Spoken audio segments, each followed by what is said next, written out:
Before we begin, I want you to listen to stories in a slightly different way, because they don't all start with a ghost, and they don't all end with an explanation. They start with a detail that should have stayed ordinary, and then they show you how quickly that ordinary detail can turn into a warning. These are not legends. They are traces, written, witnessed, remembered. This story begins in 2014 from a single thread posted on a Korean community site called Threadic, in a section where people shared horror stories. The writer was a 21-year-old older sister, and her younger sister was 17, a high school student. Looking back now, someone could dismiss it and say, "It's just a creepypasta." But during the few days that thread was being written, what made readers feel the coldest wasn't the identity of a ghost. What unsettled them was the moment the record itself collapsed. They were close in a way people would envy. The younger sister was affectionate, the kind of kid who showed love openly to family, not awkward about it. And she was described as a good daughter. She didn't care much about studying, but she wasn't rebellious either. If anything, she would kiss family members on the cheek, and she did it most often with her sister. But the older sister said there was one old wound she knew about. When the younger sister was around 7, she was sexually assaulted by someone of the same sex. According to the older sister's record, after that incident, the younger sister was anxious for a while, cried easily over small things, and especially hated situations where someone looked down at her from above. She also refused to sit on the floor. After she entered elementary school, she seemed fine on the outside, and the family believed time had taken care of it. Then, much later, the older sister said she accidentally found several diaries in her sister's room. There were no dates. It wasn't clear when her sister started writing them. The only thing the older sister could say with confidence was that, based on the handwriting, it looked like the diaries began when her sister was still quite young. When the older sister opened the diary, the first page said this: "Hi, hi, hi." It could have looked like simple doodling. But as the older sister turned the pages, she began to feel that something was off. In everyday life, her sister spoke casually to family, but inside the diary, she kept writing in polite, formal speech. And more than that, the sentences kept repeating in a way that sounded like she was talking to someone, not writing to herself. "My school uniform is pretty, isn't it? It's my first time wearing one in my life, and I like it. Dad scolded me. I hate him. Please scold him. I want to change my last name along with my name. How old are you? We can't understand each other. Can you read my writing well?" The diary also contained ordinary entries, fights with friends, things that happened at school. So the older sister said it became harder to judge. It was too strange to ignore, but too mixed with normal life to label outright. Still, she said there was one sentence she remembered clearly, because the spelling and spacing were so perfectly correct that it felt eerie in itself. As time went on, the diary entries became stranger. "I didn't open my Korean language textbook. Did you open it?" And then a line that, even in her own writing, the older sister admitted made her feel like swearing out loud. The thought of him watching us while we were in such a vulnerable state, dressed lightly in sleeveless tops and shorts, sent a new wave of chills down my spine. "Can you feel it?" From that point, the older sister said, she began to feel real fear because her sister had always hated anything occult or horror-related.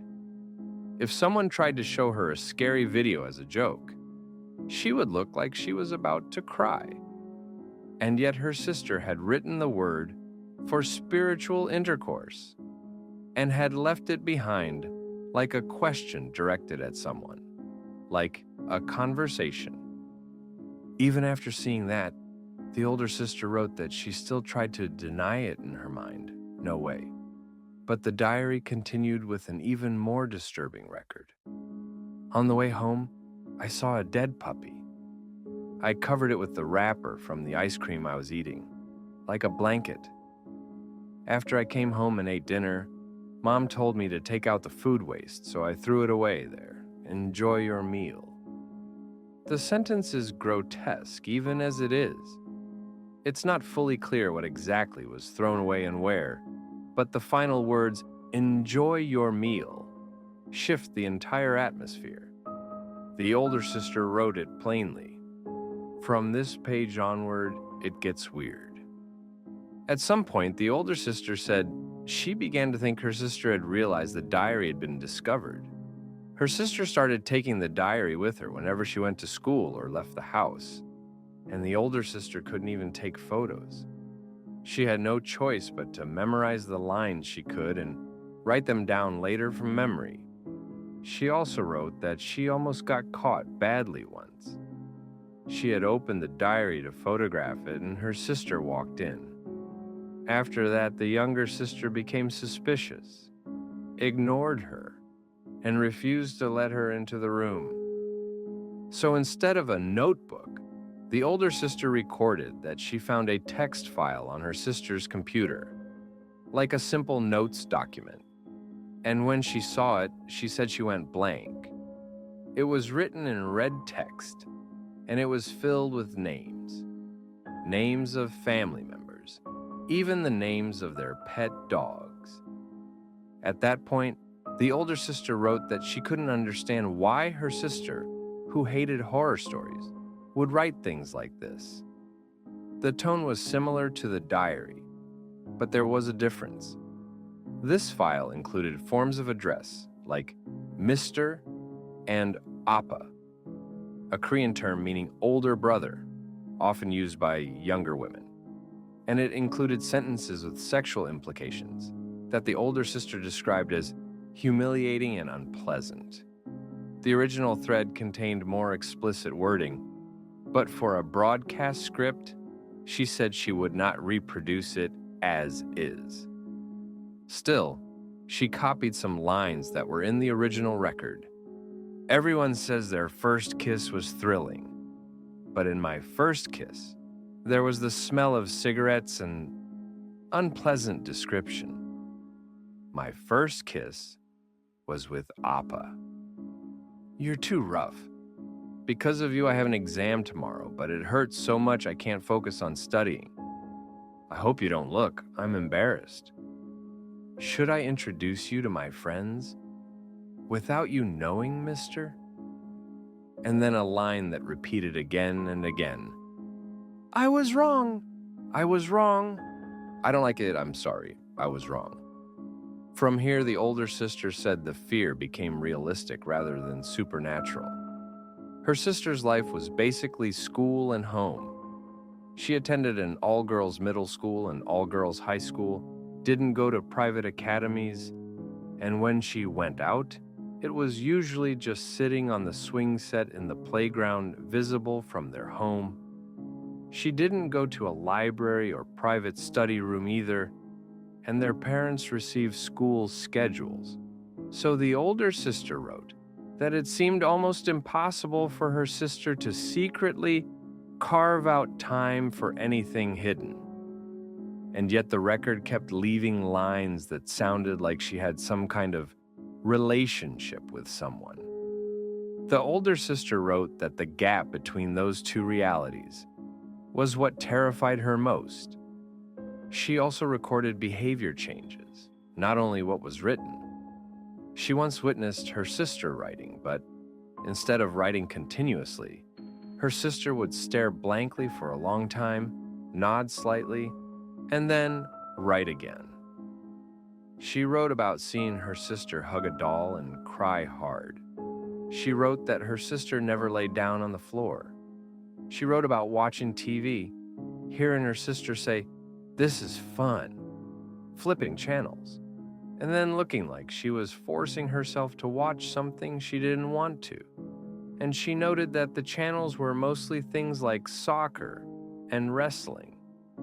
She also mentioned, as a remembered detail from the past, that her sister once stared at one of their dogs in a strange way and said something that felt meaningful at the time. And then came what she recorded as the decisive moment. One night, while she was caring for her sister, she wrote that her sister, half asleep, made exaggerated moaning sounds and strong physical reactions. The older sister got startled and woke her, and her sister's eyes snapped open. She took rapid breaths, stared blankly for a moment, and then said, "I'm fine now," and told her sister to leave. From that day forward, the older sister wrote the same line repeatedly. "Please let it have just been a dream." She also recorded that her sister said she was going on a diet, and then only a few days later, her cheeks had become noticeably hollow. The older sister said the change happened too fast, and it scared her.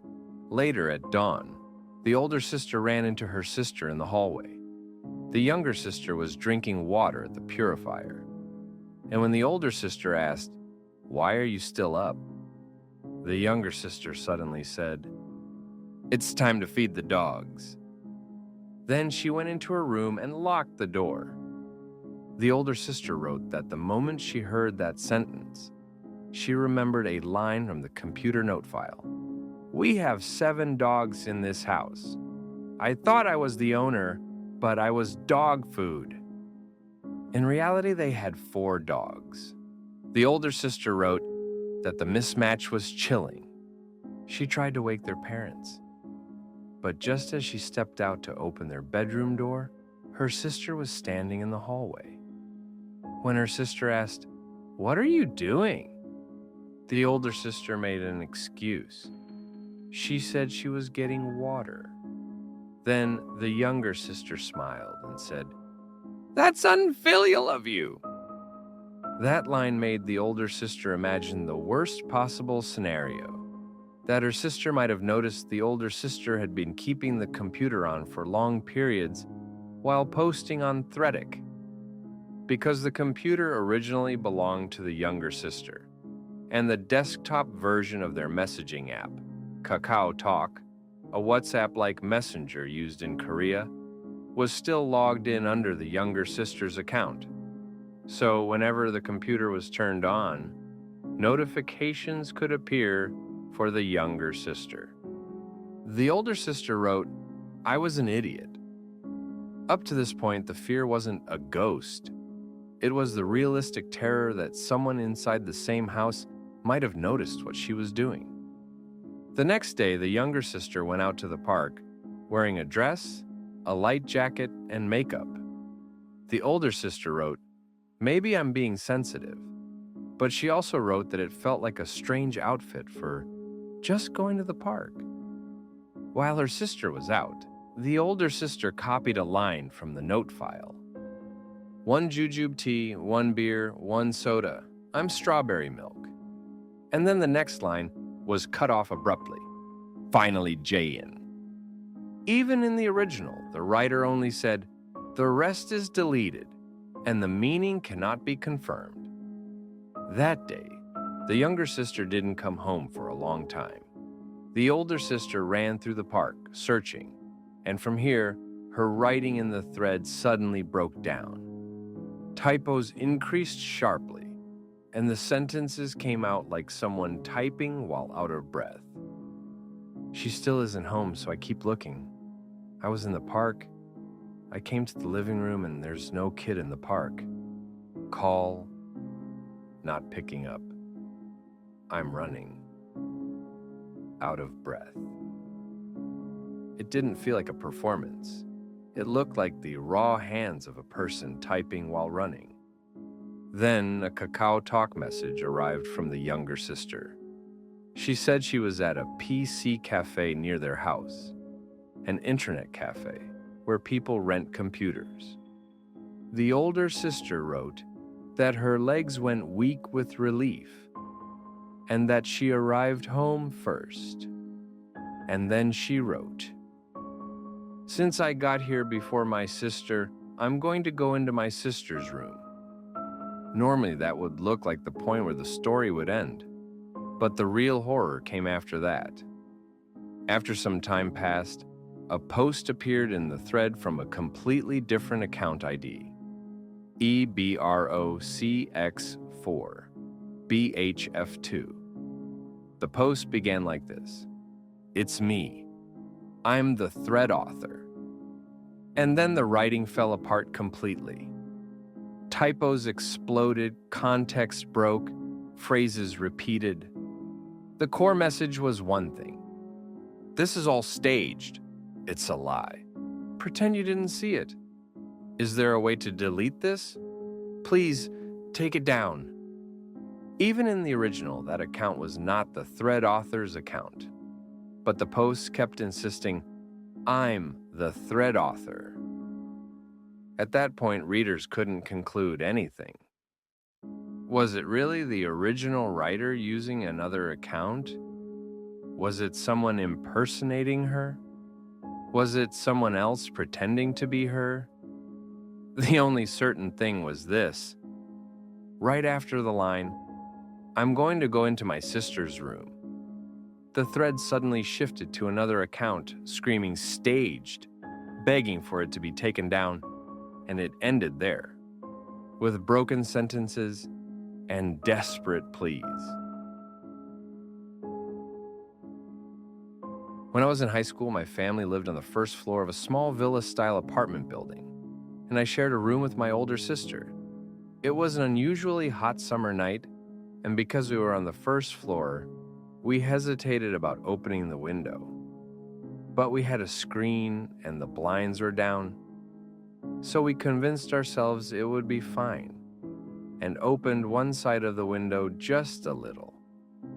My sister and I were lying on the floor side by side playing phone games. A weak breeze came in and it felt cooler than we expected. So we got quiet and focused, the way people do when they're finally comfortable after a day of heat. Maybe 10 minutes passed. My sister tapped my side and stared at me with wide eyes, then said, "Hey, don't you hear that sound? It keeps going. Knock, knock." I was confused and asked, "What sound?" And right then I heard it too. Knock, knock. The sound was coming from the window. I crawled toward the window and lifted the middle of the blinds just a tiny bit. In that moment, it felt like my heart dropped straight down. Right outside the window stood a man who looked like he was in his early 20s, and he kept tapping on the glass toward our room behind the blinds. I forgot I was scared and just shouted, "Who are you?" The man didn't look embarrassed at all. He spoke naturally, like this was normal. "My friend lives on the second floor," he said. "We were supposed to meet, but he isn't answering his phone. Can you open the entrance code for me?" Our building had a shared entrance door with a keypad code. But it didn't make sense. If he needed the code, why was he tapping on a first-floor bedroom window? If he had a friend upstairs, why wouldn't he go to the front door and use the intercom? The more I thought about it, the less it added up. I felt suspicious, and I shouted for my dad, who was in the master bedroom. "Dad, there's a man asking us to open the entrance code." My dad came into our room immediately, asking what I was talking about, and before I could stop him, he yanked the blinds up hard. But there was nobody outside the window. Wondering where he went, I opened the screen and leaned out to look, and I saw the man in the distance, running away. My dad closed the screen, pulled the blinds down, and started talking about moving, saying it was too dangerous. While talking with my dad, I absent-mindedly lifted the middle of the blinds again. That's when I screamed and fell backward. The man was there again. I didn't know how he came back or when he returned, but he was standing in front of the window like before, facing the inside of our room. My dad saw him and immediately grabbed a golf club from the house, swearing as he ran outside. But the man fled again and was gone by the time my dad reached him. The next day, walking home from school, yesterday's scene kept replaying in my head, and out of curiosity, half checking, half confirming, I stood where the man had stood and cupped my hands around my eyes to look through the blinds. And that's when I understood. Even with the blinds down, you could see inside more clearly than you'd think, through the gaps. The man wasn't someone trying to meet a friend. He had stood there on purpose to look into our room. My dad checked who lived on the second floor, and he found out there was only a middle-aged couple living there. My sister and I often stayed home wearing sleeveless shirts and shorts, comfortable clothes, and that made it feel even worse. We moved, and I don't live on the first floor anymore. But if you live on the first floor, don't trust blinds alone. Please check how much can actually be seen through the window and how far your privacy really reaches. There was a time in my life when I had sleep paralysis so often that I honestly thought it was too much. The first time it happened was in second grade. For the next 2 or 3 years, it happened occasionally. But after I entered high school, it changed completely. Like, it went insane, and I know exactly when it started. My grandmother passed away, and it began the very next week. Back then, the house layout was simple. My parents' room, my room, and my grandmother's room. My younger sibling used to share my room, but sometimes said, "I like Mom and Dad's room better," and slept with them. After my grandmother died, we switched rooms. My siblings said my grandmother's room was scary and wanted my room, and without thinking much, I moved into my grandmother's room. I moved my bed, desk, and drawers into that room, and moved my siblings' things into mine. My grandmother had loved me, and because my parents worked, she had taken care of me for a long time. I didn't hate her room. I wasn't scared of it. And for the first week, nothing happened. The problem started the following week. One night while sleeping, I became aware with my eyes, unable to see anything clearly. But my mind was suddenly sharp. It felt like I'd been sinking under sleep, and then, without warning, consciousness rose to the surface. I hated the racing heartbeat and dizziness that came with sleep paralysis. I struggled to wake up, but I couldn't move at all. That's when a face filled my view. It was an old man with a long beard and a purple-colored face. His eyes were wide, so wide it looked like his eyelids were folded, but his eyes were still forced open. And he was shouting something violently. I could hear the voice clearly, but strangely, I couldn't understand the meaning at all. It was like a foreign language. The sound hit my ears, but the meaning slipped away completely. His head spun around my own head, appearing and disappearing in front of my eyes as if circling me. Then, suddenly, from the left, rustle. A sound. Only then could my head, which had been stuck, turn just slightly, and I looked left. This time, a woman with a blue face had her mouth stretched wide, screaming. The scream felt so loud it made my eardrums sting. And in that moment, I broke free. When I opened my eyes, I realized I had fallen asleep on the floor without even properly laying out my blanket. I wanted to jump up, but my body stayed stiff lying there. I wanted to call my parents, but I couldn't get even a thread of sound out of my throat. I felt a sudden fear that someone might grab my arms or legs, but I couldn't even twitch them. I was frozen with fear. From that moment on, sleep paralysis became constant. Being paralyzed every day became normal, and on the worst days, it happened more than 10 times. I would wake up, fall asleep again, and immediately get paralyzed again. When it continues like that, your mind breaks before your body does.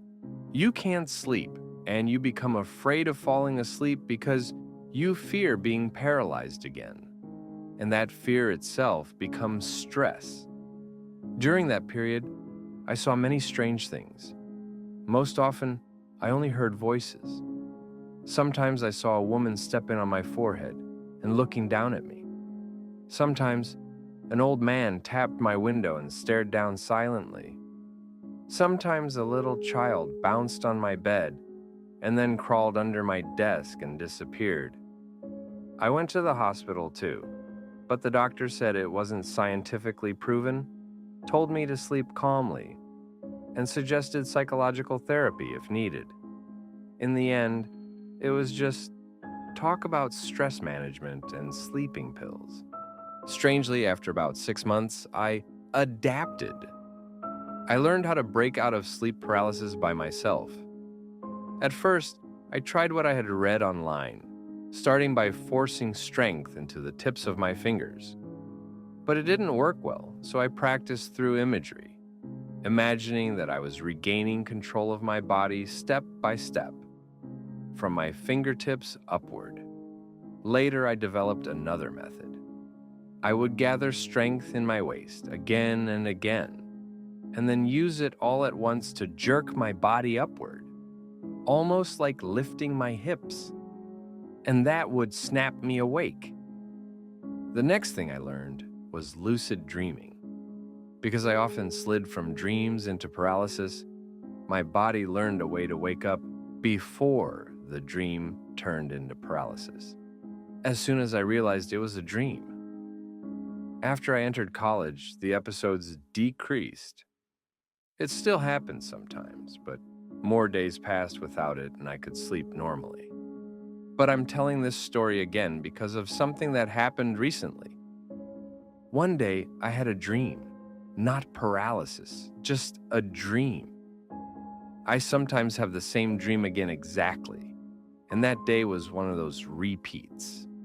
In the dream, I was hanging out with friends at school, and suddenly my friends screamed, "Run!"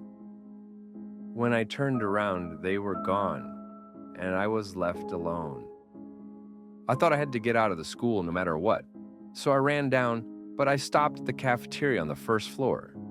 There, a man covered in something black had lined children up and was saying something to them. I could hear the words, but I couldn't understand them. That's when I realized, this is the dream I've had before. In the original flow of the dream, after a little while, that man starts killing the children, and I escape through the chaos, run to the field, circle behind the cafeteria, try to leave through the back gate, but the iron gate is locked. And in the end, I climb the wall and escape.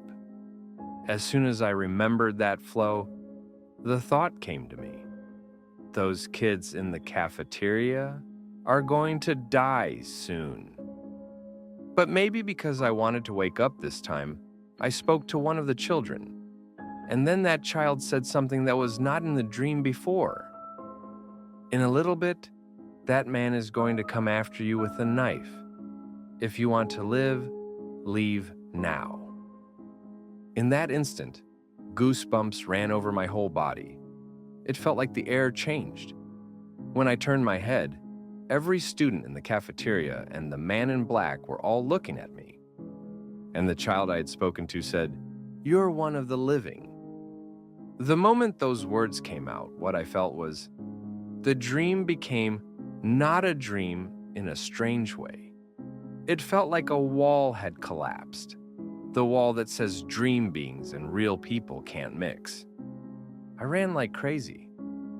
I felt the man chasing me from behind, and I heard yelling like someone screaming through clenched teeth. Again, words I couldn't understand. In the past, I would have just run, but I knew how to wake up from dreams.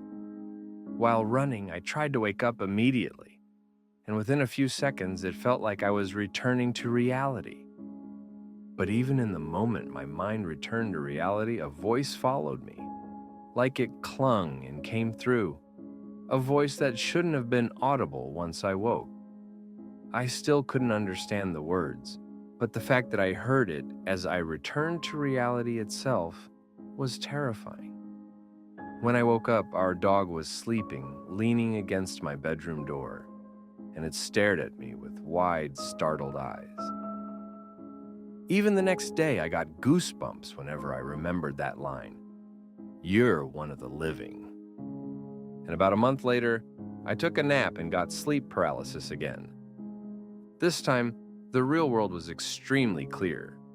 Sunlight streamed in through the window, lighting up the door handle and a bag on the floor. And I could even see dust floating in the sunlight. It was that bright and clean of a day.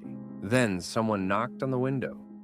The glass was frosted, so I couldn't see sharply, but I could see the silhouette of someone holding a long umbrella with a curved handle. The person pressed both palms onto the window so hard it shook, moved close, and the silhouette shifted as if they were putting their face near the glass and looking in. I couldn't bear to see it, so I forced myself awake. The moment I got up, I looked for our dog, and the dog was already beside my bed. I called the dog and patted the bed, but the dog didn't look at me. It stared only at the window. Then suddenly it barked fiercely, violently enough to make my skin crawl.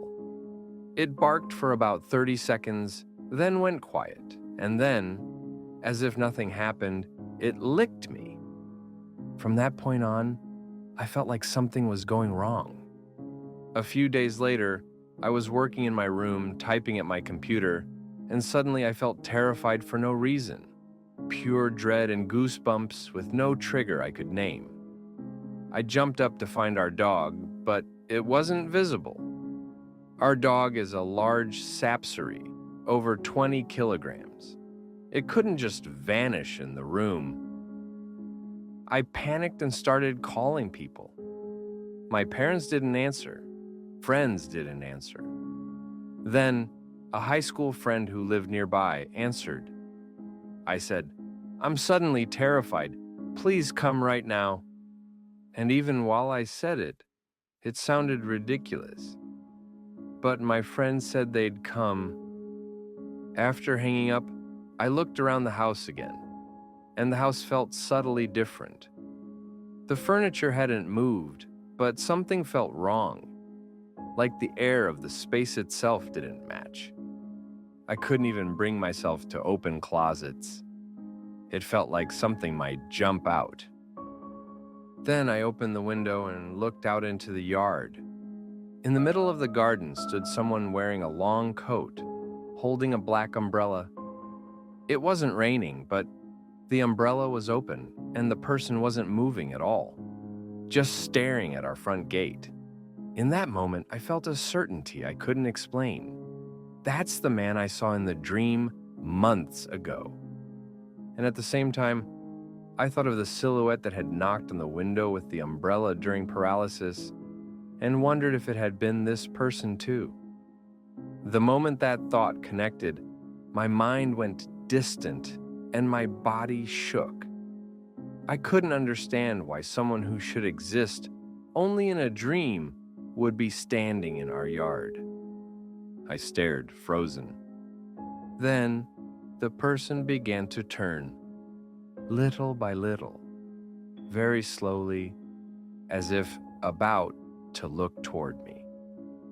As the umbrella shifted, I saw more of the coat, and it looked filthy, like a rag, with something like moss clinging to it. I'm about to be seen. The moment I thought that, my dog's face suddenly appeared right beside mine, and it barked insanely into my face. I flinched and turned my head, and that's when I saw it. The wall beside my bed. I hadn't been at my desk working. I had been asleep on my bed. I must have been exhausted after staying up for days, and I had just collapsed into sleep. It felt like the scene of my dog pushing its face toward me had remained, and only the background had switched from the dream to reality. The dog clung to me, licked me, and acted normal, like nothing had happened. Then someone pounded the front door. Bang, bang, bang, bang. My heart dropped because I thought the man had come, but when I opened the door, it was my friend. I snapped, "Why are you pounding like that? You scared me even more." And my friend looked at me like I was ridiculous and said, "You called me because you said you were scared." I still don't know the boundary between dream and reality. But even now, when I remember that day, sometimes I lose sleep. Not long after I became a second-year middle school student, I did what I usually did. I joined a group that looked like it had plenty of people, and I made friends naturally by blending in. In that group, there was one girl who caught my attention. She had light brown hair and big eyes, and on the outside, she looked completely ordinary. We walked home in the same direction, got close quickly, and there was one clear trait about her. She was terrible at lying. Even when the group tried to prank someone by telling a coordinated lie, she always gave herself away. Her pupils would widen, her voice would tremble slightly, her face would go stiff. I remember thinking, she'd be hard to joke with, because you can always tell. After final exams of the first semester, in the dull time when everyone was just waiting for summer vacation, our school showed a horror movie, one I'd already seen. So I was thinking I might just sleep through it. Then, that girl sat in the empty seat next to me and suddenly said, "Want to hear about my dream? I think you'll like it." Everyone in class knew I liked horror. She said that in her dream, someone stood facing her, but she couldn't remember clearly who or what it was, only that the presence kept muttering something, and that she had been having the dream every day since exams ended. Once she said that, more girls from our group drifted over, and details began piling onto the story. I can't tell which details were truly from her dream and which ones were added by the group, because people like attention and they like building a story together. But either way, the key was the muttering, and she described it like this: "Give, give." She said the beginning was unclear, but the end always sounded like give. Having the same dream every day isn't common. So at the time, I only thought, that's unusual, and didn't take it too seriously. But even after school closed for vacation, our class group chat kept filling with her updates. I had that dream again today. And when I woke up around 2 p.m. and checked my messages, I'd see that she had written it early in the morning, again and again, starting with the same line. As time passed, she said the face of the child in the dream grew clearer. Now she could tell it was a little girl, and the voice became clearer too, so that instead of give, it sounded like lend me, or let me have it. We joked. What does she want you to give her? Is she poor or something? That kind of talk. 2 weeks of the same dream felt strange enough that I tossed out a line as a joke, but with a sharp edge. Don't ever give anything to someone in a dream. The others laughed and told me to stop being scary, and she didn't react much, except she said, 2 weeks of it, I'm starting to get scared.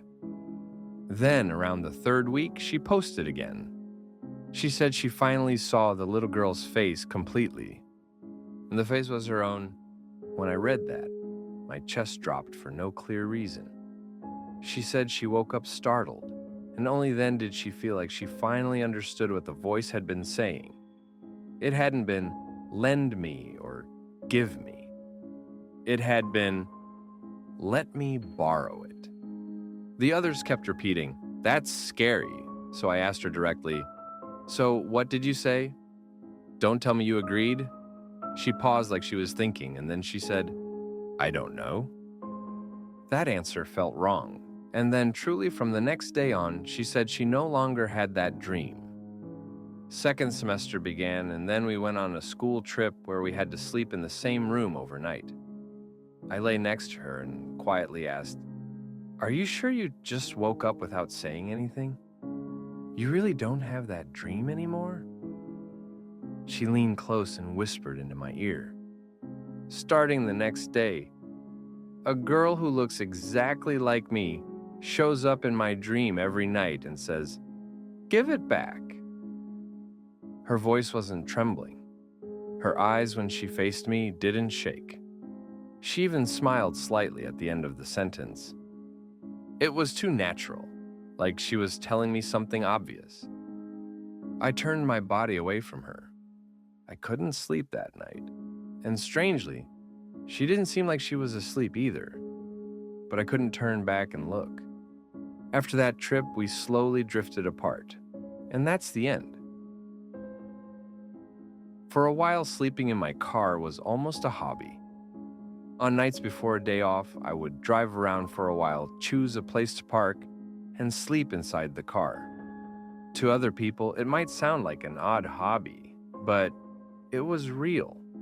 Sometimes police would stop and ask questions, and sometimes groups of loud people would look inside and knock on the window, so choosing the location mattered more than anything. Last summer, that night too, I was driving around thinking about where to sleep, and I remembered an abandoned lookout point in the mountains. Truck drivers sometimes parked there to nap. So I drove there. In the parking lot, 2 trucks were parked. I parked my car under a street light in the middle of the lot, keeping a bit of distance from the trucks at the edge. I reclined the back seat, lay down on it, covered myself with a blanket, and played with my phone until sleep came. A while later, I suddenly woke up. My throat was dry, and as I sat up to grab a drink from my bag in the front seat, I heard a small tap from behind, like a small stone flying and hitting something. I turned around instinctively, but there was nothing. I thought maybe an insect hit the car, took a sip of juice, and went back to sleep. The next morning at about 4:30 a.m., I had to pee, so I got out of the car. The lookout was so run down that there wasn't even a usable bathroom, so I walked behind the building and peed outside. Then I heard a truck door slam. Since I was done anyway, I started walking back toward my car, thinking the truck driver had also woken up. And a man around my age, wearing glasses, called out to me from one of the trucks. You couldn't sleep last night, could you? You were scared, right? I didn't understand and asked, What? What are you talking about? He looked surprised and said, Wait, you didn't notice? His story was this. He had been watching a DVD in his truck when he saw my car arrive and park under the streetlight in the middle of the lot. It was rare for a normal passenger car to come here instead of a truck, so he found it interesting, but he kept watching his DVD. After the movie ended, he was about to go to the back and sleep, and he glanced at my car, and he saw a woman standing in front of my hood. He thought, Is that his girlfriend? What is she doing? But when he looked closer, the woman was standing with both hands pressed onto the hood, like she was blocking the car. He got a bad feeling and thought, I saw something weird, and decided to just climb into the back and sleep. But it bothered him, so he looked again. This time, the woman had moved to the driver's side window. She had both hands pressed flat against the window, again like she was blocking it. He looked away for a moment and looked back, and now she was at the passenger side. At that point, he thought, that's not a normal person. He got goosebumps and couldn't lift his head fully, so he only peeked out with his eyes. Then, the woman suddenly turned her gaze toward his truck and bent down, hiding. After some time, he thought, Is it safe now? and looked again. The woman was gone. He said he scrambled into the back and tried to sleep. Then he asked me, "You really didn't see her? It was no joke." I answered blankly, "Now that you mention it, maybe I did hear something strange." He said, "Right? You should check your car. There might be handprints somewhere." So we checked. There were no handprints, but the front of the hood had a slight dent. While I stared at it, the man in glasses who was checking the back shouted, "There are scratches back here too." Above the brand emblem, there were streaks of damage like something small had hit it over and over. I remembered the tap sound I'd heard the night before. While we stood there saying, "That's scary, that's scary," a man from the other truck got out and walked over, and he said one sentence. "You're talking about the woman, right?" That man said he had also thought it was unusual that a passenger car came here, and he had been half asleep. But when he woke briefly and looked toward my car, he saw a woman standing by the window, looking into the car. When he looked around the lot and saw no other cars, he assumed she had arrived with me. He watched without thinking much, until the woman suddenly snapped her head around and then began walking toward the truck at the edge. Then she stood in front of that truck, too, looking up at the windshield. As soon as we heard that, the man with glasses turned pale. I asked, "Then what did she do after that?" The truck driver answered shortly, "It felt bad, so I just slept." Both men said they slept here often, and this was the first time something like this happened. I had lived in the area too, but I had never heard a story like it. When I asked what she looked like, both men gave the same description. Long hair, very thin, wearing a skirt. After that incident, I stopped sleeping in my car. I still don't know what it was or who she was.